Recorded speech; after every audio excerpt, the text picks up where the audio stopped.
అందరికీ నమస్కారం.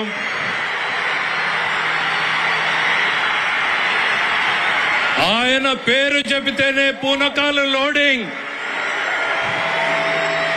మదపు టేనుగులను కుంకీలతో తరిమేసినట్టు రాజకీయ మదపు టేనుగులను తరిమేయడంలో ఆయన పాత్ర మరువలేనిది. ఆయన మాట్లాడే ముందు దయచేసి విజ్ఞప్తి చేస్తున్నాను. పడిపోతుందా?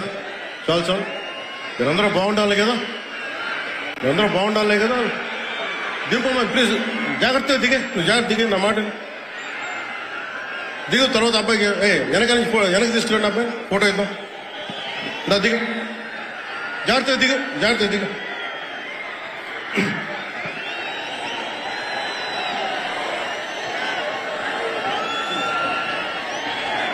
పుట్టపర్తి నారాయణాచార్యులు గారు రచించిన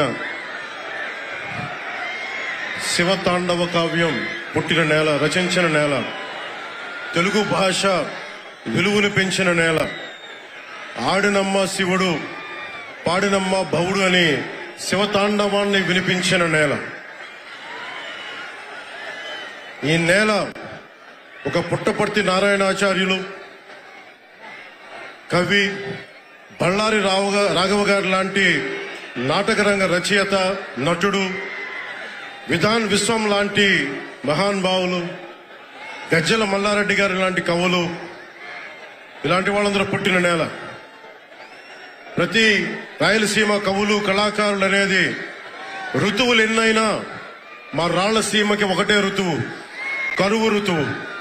కాలాలు ఎన్నైనా మా రాయలసీమకి ఒకటే కాలం, ఎండాకాలం. దాన్ని మనం రూపుమాపే ప్రయత్నం చిత్తశుద్ధితో చేస్తోంది. పరిశ్రమలు, ఉద్యాన పంటలు, సాగునీటి ప్రాజెక్టులు మొదలైనవి చేపట్టి రాయలసీమని రతనాల సీమగా మార్చే దిశలోనే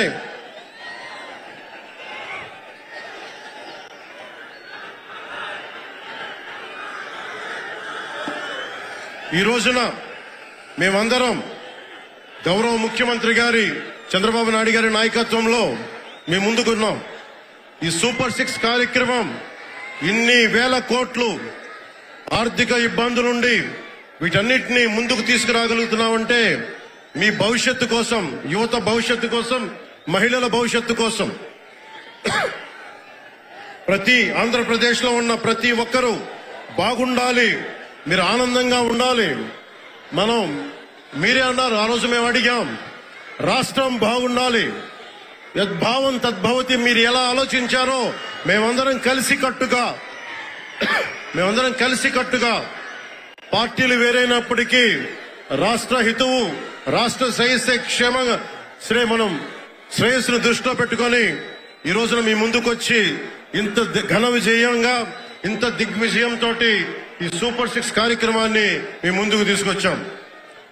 దీని సూపర్ 6 కార్యక్రమానికి సంబంధించి భవిష్యత్తు రాయలసీమ వెనుకబాటుతనం గురించి, దానికి నీటి సౌకర్యాల గురించి, పారిశ్రామిక గురించి గౌరవ ముఖ్యమంత్రి గారు మాట్లాడతారు. నేను మీ చెప్పదలుచుకున్నది ఒకటి, ఆరోగ్య బీమా పథకం సాకారం కాబోతుంది. ఒక్కొక్క పథకం ద్వారా ఒక్కొక్క కుటుంబానికి 25 లక్షల ఆరోగ్య బీమా వర్తిస్తుంది. అలాగే పర్యాటక రంగంలో కూడా మనకి దాదాపు 10,000 పైచులకు పెట్టుబడులు ఆకర్షిస్తున్నాం. అలాగే పంచాయతీ రాజ్ శాఖలో కూడా పల్లె పండుగ ద్వారా 13,300 గ్రామ పంచాయతీలని గ్రామ సభ నిర్వహించి రికార్డు చేసి 2,007 కిలోమీటర్ల బీటీ రోడ్లు, 4,000 కిలోమీటర్ల సిసి రోడ్లు చేయగలిగాం. 1,55,000 నీటి కుంటలు నిర్మించి 1 టీఎంసీ నీటిని వర్షాకాలం నిల్వ చేయగలిగాం. అలాగే మూగజీవాల దాహార్తి తీర్చేందుకు 15,000కు పైగా నీటి తొట్లు నిర్మించాం.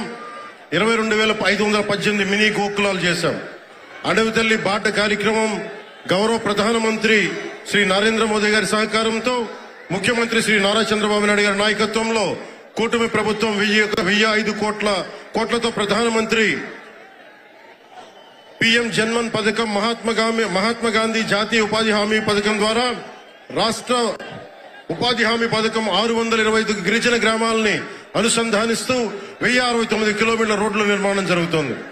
గర్భిణీ స్త్రీలకి డోలీ మోతల నుంచి విముక్తి కలిగించాల లక్ష్యంతో ముందుకెళ్తున్నాం.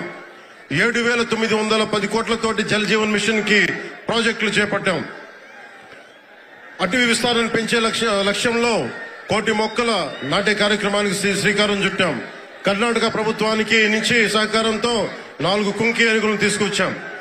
అలాగే శాంతి భద్రతల పరిరక్షణ వ్యవహారంలో భేదాలు చూడకుండా ముందుకు వెళ్తామని శాసనసభ సాక్షిగా గౌరవ ముఖ్యమంత్రి శ్రీ నారా చంద్రబాబు నాయుడు గారు స్పష్టం చేశాం.